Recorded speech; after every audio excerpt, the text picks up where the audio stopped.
Lexicography. Welcome to Wordland by Dr. Laila Galban.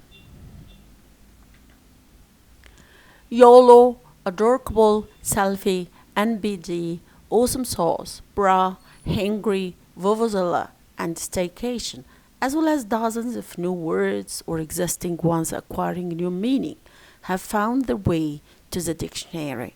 Does this matter? Do dictionaries contain all the words? How do words find their way to dictionaries? And how do dictionary definitions of words resonate with social changes? First of all, dictionaries are reference forms.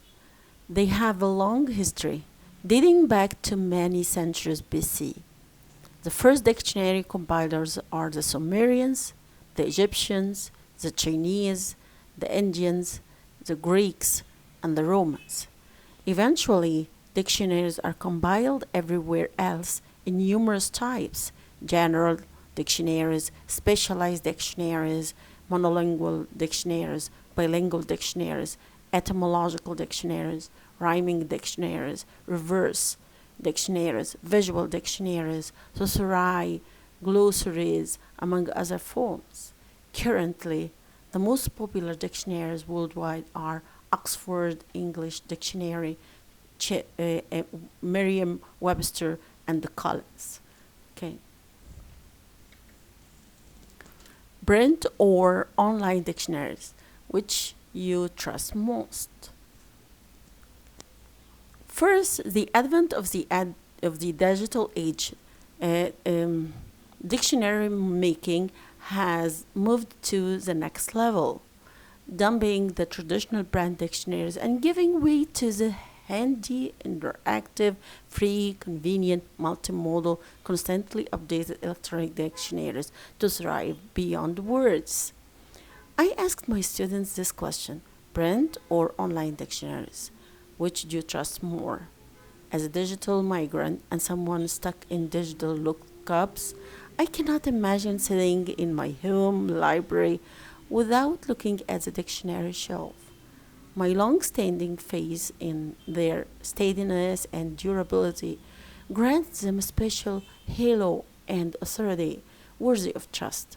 I expected that the majority would go for print dictionaries. However, the digital citizens, teens and tweens, understandably opt for electric versions with easier and faster lookups without turning the pages in the print editions.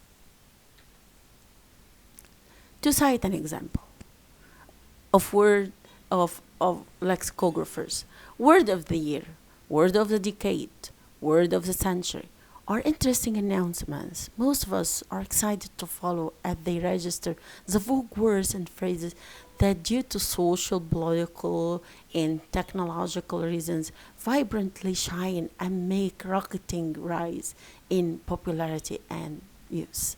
More interestingly, dictionary firms such as Collins Dictionary and Oxford English Dictionary draw heavily on the audience or dictionary buffs to suggest candid words for such word selection events.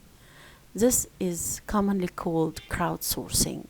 The candid word can be a brand new coined word, an old word that makes an impressive and surprising comeback, a new colloquial or word combination, or an existing word acquiring new senses.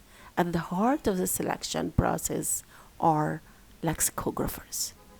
Lexicographers are very hard-working people who must have solid linguistic background, excellent editorial and organizational skills, quite updated IT training, interpersonal skills, among others.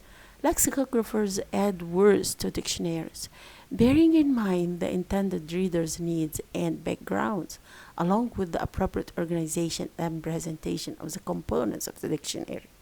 The process of writing a given entry involves a number of stages. One is describing the lemma of the word or the family of the word, which shares the same stem and roughly the same meaning.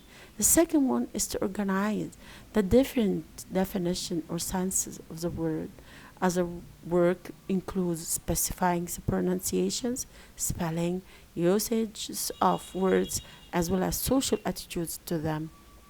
In bi and multilingual dictionaries, deciding on equivalence is a top mission. Lexicography and society. Lexicographers do not have the upper hand in deciding which words to add or to remove from dictionaries. According to Merriam-Webster, words find their way to dictionaries this way. First, you drop the word into your conversation and writing, then others pick it up. The more its use spreads, the more likely it will be noticed by dictionary editors or lexicographers. If your nephew's word is one that English speakers decide we need, it has a good chance of getting into the dictionary. People who criticize the inclusion of slang words would feel that it's harmful to add slang words. Nevertheless, the addition of multiple slang words did not represent a dumbing down of English, according to Fiona McPherson, senior editor of Oxford Dictionaries. What's in a word? Language shapes our reality and influences the way we see and treat others. In other words, it defines our worldview. Therefore, the definitions of words in dictionaries are very important and they are used by old people and promoted by educational, cultural, and political institutions. By time, those words and expressions become the norm. No wonder then campaigns for changing the current definition of some socially sensitive terms usually make headlines in many parts of the world. Campaigners lobby dictionary firms to redefine such controversial terms as gender, women, family, etc. Let me cite some of them.